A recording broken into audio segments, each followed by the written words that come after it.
Hi வணக்கம். நான் Gokul Prashanth. And இந்த வீடியோவில் ஒரு ரீட்டைல் ட்ரேடர், ப்ரொஃபஷனல் ட்ரேடர் இவங்க 2 பேத்துக்கும் வித்தியாசம் என்ன? அண்ட் ஒரு ரீட்டைல் ட்ரேடர் எப்படி ப்ரொஃபஷனல் ட்ரேடரா மாறலாம் அப்படிங்கிறத தான் பார்க்க போறோம். இனியும் வீடியோக்குள்ள போறதுக்கு முன்னாடி சப்ஸ்கிரைப் பண்ணிக்கோங்க, லைக் பண்ணிக்கோங்க அண்ட் பார்க்கலாம். ஃபர்ஸ்ட் நீங்க ஒரு ரீட்டெயிலர்ல இருந்து ப்ரொஃபஷனலா மாறணும் அப்படின்னா 5 ரூல்ஸ் சரிங்களா? இப்போ இது எனக்காக நான் நான் ஏதாவது வச்சிருக்கிற ரூல்ஸ் அப்படின்னு வச்சுக்கோங்க சரிங்களா? ஃபர்ஸ்ட் என்ன அப்படின்னா, ஃபர்ஸ்ட் ரூல் ஒரு லாங் டேர்ம் கோலை நம்ம செட் பண்ணணும். ரொம்ப குறுகியமா ஏதாவது intraday most of the retailer என்ன பண்ணுவாங்கன்னா, இன்னைக்கு ரூ. 500 ரூ. 1000 எடுக்கணும். தினமும் ரூ. 500 1000 அந்த மாதிரிலாம் தான் பிளான் பண்ணுறது. ரொம்ப குறுகிய ஒரு இது. அந்த மாதிரி பண்றதுனால தான் மோஸ்ட் ஆஃப் லாஸே அவங்க மேக்கும் பண்றாங்க. ரூ. 500 1000 ரிவெஞ்ச் ட்ரேட் அது இதுன்னு பண்ணி. எப்பவுமே ரொம்ப குறுகிய டார்கெட்டுங்கிறத வைக்கக்கூடாது. உங்க லாங் கோல் நெக்ஸ்ட் 1 இயர்ல நான் எவ்வளவு மார்க்கெட்ல இருந்து சம்பாதிக்க முடியும்? 1 மந்த் மினிமம் சொல்றேன். 1 month, 1 year and next 5 to 10 இயர்ல நான் எப்படி மார்க்கெட்ல கொஞ்சம் கொஞ்சமா படிநிலையில மேல வருது அப்படிங்கிற அப்ரோச். ஒரு ஒரு ப்ரொஃபஷனல் அப்ரோச் அப்படிதான் இருக்கும். தினம் 1000 500 அப்படின்னா இந்த என்ன சொல்றது, வேஜஸ் வேலைகள்லாம் இருக்கு இல்லைங்களா? அந்த மாதிரி தான் என்னது நீங்க மார்க்கெட்ல இருந்து எதிர்பார்க்குறீங்க அப்படிங்கிறது அர்த்தமாய் போகும். அதனால எப்பயும் ஒரு ப்ரொஃபஷனல் அப்ரோச், லாங் டேர்ம் கோலையும் நம்ம செட் பண்ணணும். தினமும் ரீட்டைலர் கோல்ங்க. ஏன்னா ஒரு நாள் ப்ராஃபிட் வரும், ஒரு நாள் லாஸ் வரும். அது கரெக்டா இருக்காது. 2வது ரூல் அப்படிங்கிறது என்ன அப்படின்னா, உங்களுக்குன்னு தனியா போர்ட்ஃபோலியோ இருக்கணும். நான் நிறைய முறை சொல்லியிருக்கிறது என்ன அப்படின்னா, ஒரு இன்வெஸ்டார் ட்ரேட் பண்ணுங்கிற அவசியம் கிடையாது. ஒரு ட்ரேடர் கண்டிப்பா இன்வெஸ்ட்மெண்ட் பண்ணணும். அதுதான் லாங் டேர்ம் குரோத்தை கொடுக்கும். சரிங்களா? எல்லாரும் மார்க்கெட்ல இருக்கேன் அப்படின்னு பேசுவாங்களே தவிர்த்து, அவங்களுக்குன்னு தனியா போர்ட்ஃபோலியோ இருக்கு. ஒரு 50,000 25,000 1 லட்சமோ 2 லட்சமோ கேஷா வச்சிருப்பாங்க. சரியா? அதை வச்சு என்ன பண்ணுவாங்க? ட்ரேட் பண்ணிக்கிட்டே இருப்பாங்க. லாஸ் ப்ராஃபிட் மிக்ஸ்டா வரும். அண்ட் சில பேர் ப்ராஃபிட் இருப்பாங்க, சில பேர் லாஸ்ல இருப்பாங்க.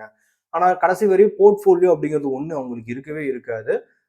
அந்த அந்த சைடை கிரேவாவே விட்டுருவாங்க. மற்றவங்களுக்கு மட்டும் நம்ம என்ன பண்ணுவோம்? அட்வைஸ் பண்ணிட்டே இருப்போம். அதில் இன்வெஸ்ட் பண்ணி, இதில் இன்வெஸ்ட் பண்ணுன்னு. அதனால கண்டிப்பா ஒரு ரீட்டைல் ட்ரேடரா இருந்து நீங்க ப்ரொஃபஷனல் ட்ரேடரா மாறினா உங்களுக்குன்னு ஒரு போர்ட்ஃபோலியோ இருக்கணும். ஏன்னா ஒரு ட்ரேடர் கண்டிப்பா இன்வெஸ்ட் பண்ணணும். அப்பதான் அவங்களுக்கு சரியான பேக்கப்பாவும் இருக்கும். சரிங்களா?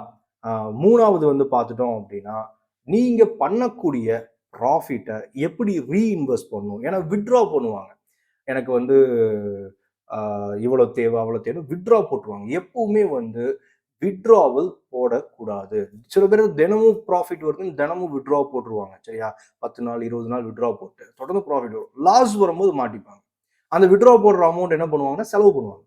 எடுத்து இஎம்ஐ கட்டுவாங்க. அது இதுன்னு செலவு பண்ணுவாங்க. வித்ட்ராங்கிறது போடவே கூடாது. எப்பவுமே வித்ட்ராவல் மார்க்கெட்ல வந்த ரிட்டர்னை ரீஇன்வெஸ்ட் பண்ணணும். இப்போ உங்களுக்கு ஒரு ரூ. 5000 10,000 ரூ. 1000 ரூ. 500 ஏதோ ஒரு ப்ராஃபிட் வருது.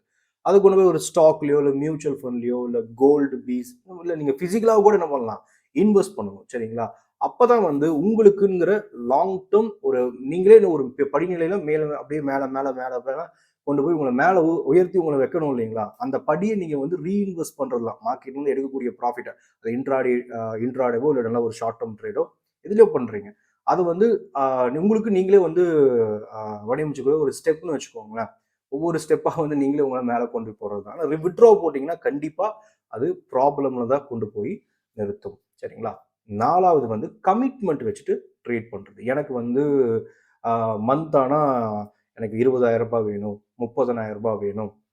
அண்ட் இதுக்கு எனக்கு எடுக்கிற மாதிரி மார்க்கெட் தருமா? அதுக்கு எவ்வளவு கேபிட்டல் தேவைப்படும்? அந்த மாதிரிலாம் கேட்பாங்க. சரியா? அதனால நீங்க ஒரு கமிட்மெண்ட் வச்சுட்டு ட்ரேட் பண்ணா மார்க்கெட்டுங்கிறது எல்லா டைம்லயும் ஒரே மாதிரி போய்கிட்டு இருக்காது. நமக்கு சம் டைம் நமக்கு ட்ரா டவுன் டைம் இருக்கும். அந்த டைம்ல அப்புறம் கேபிட்டல் வித்ட்ரா போட்டு உங்க கமிட்மெண்ட்டை கொடுக்குற மாதிரி இருக்கும். கேபிட்டல் குறைஞ்சிடும். இந்த மாதிரிலாம் ப்ராப்ளம் இருக்கு. அதனால ஒரு ட்ரேடரா அதுவும் சில பேர்ல கேட்பாங்க, ப்ரொஃபஷனல் ட்ரேடர் நானும் மாறணும். அண்ட் எனக்கு மார்க்கெட்டே ஃபுல் டைம் ட்ரேடிங்கை எடுத்துக்கணும்லாம் கேட்பாங்க. அப்போ உங்களுக்கு கமிட்மெண்ட் இருக்கக்கூடாது. மார்க்கெட்ல இருந்து எடுத்து நீங்க அதை இது பண்ணணும் அப்படின்னு. மார்க்கெட்ல எடுத்துட்டு ரீஇன்வெஸ்ட் பண்ண முடியாது. உங்களுக்கு ஒரு போர்ட்ஃபோலியோ ஸ்டேபிளா இருக்காது. தென் கமிட்மெண்ட் இருக்கும். ஒருவேளை மார்க்கெட் லாஸ் போனா கேபிட்டல் இருந்து எடுத்து இது பண்ணுவீங்க. ஃபுல் குழப்பமாயி போகும். சரிங்களா? அதனால எப்பவுமே நீங்க ரீஇன்வெஸ்ட் பண்ணணும். கமிட்மெண்ட்டை வச்சுட்டு ட்ரேட் பண்ணக்கூடாது. அது முக்கியமான ஒரு விஷயம். லாங் டேர்ம் கோல்ல நீங்க ஒரு வீடு வாங்கணும், இல்ல தங்கம் வாங்கணும் அப்படின்னு நீங்க மார்க்கெட்ல இருந்து எடுத்து பண்ணணுங்கிற ஒரு கோலை வச்சுக்கலாம். சரியா?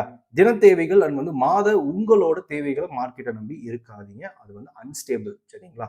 தென் 5வது ரொம்ப முக்கியமானது கேபிட்டல். நீங்க என்ன மாதிரி ட்ரேட் பண்ணுவீங்க? ஒரு ஸ்விங் ட்ரேடரா? ஒரு ரூ. 3,00,000 ரூ. 2,00,000 ஸ்விங் ட்ரேடருக்கு கேபிட்டல் வேணும். 50,000 வச்சு பண்ணலாம். ஆனா ரிட்டர்ன் உங்களுக்கு கம்மியா இருக்கும். 50,000 வச்சுட்டு நீங்க ரிட்டர்ன் அதிகமா எதிர்பார்க்க கூடாது. ஒரு ஸ்டேபிள் இப்ப இருக்கிற எதிர்பார்ப்பை பொறுத்தவரை மக்களுக்கு அவங்க இவ்வளவு 1000 வேணும், அவ்வளோ 1000 வேணும். ஒரு ஸ்விங் ட்ரேடருக்கு ஒரு 2 லட்சம் 3 லட்சம் இருந்தா அவங்க எதிர்பார்ப்புக்கு ரிட்டர்ன் வரும். சரிங்களா? தென் ஒரு இன்ட்ராடே பண்றவங்களுக்கு ஒரு 50,000 கேபிட்டல் வேணும். அண்ட் ஒரு ஆப்ஷன் செல்லிங் பண்றீங்கன்னா ஒரு 8 to 10 lakhs கேபிட்டல் அப்படிங்கிறது தேவைப்படும். அப்போதான் ஒரு ப்ரொஃபஷனல் அப்ரோச் நம்மளால கொடுக்க முடியும். சரிங்களா? ஒரு நமக்கு வந்து ஒரு இழப்புக்கான நேரமா இருந்துச்சு அப்படின்னா இழந்தாலும் நம்மளால மீண்டு எழுந்து வந்துட முடியும். அதனால தான் சொல்றது இந்த 5 விஷயம் அப்படிங்கிறது ஒரு ரீட்டைலர் ப்ரொஃபஷனல் ட்ரேடரா மாறுறதுக்கு ரொம்ப முக்கியமானது. இது நீங்க எந்த சைட்ல இருக்கீங்கன்னு பாருங்க. எது நீங்க பண்ணிட்டு இருக்கீங்க கமெண்ட் பண்ணுங்க. சரியா? அண்ட் வந்து நம்ம அடுத்த வீடியோல பார்க்கலாம். ஓரளவுக்கு புரிஞ்சிருக்கும் அப்படின்னு நினைக்கிறேன். Thank you. Bye. Investments in the securities market are subject to market risk. Read all the related documents carefully before investing.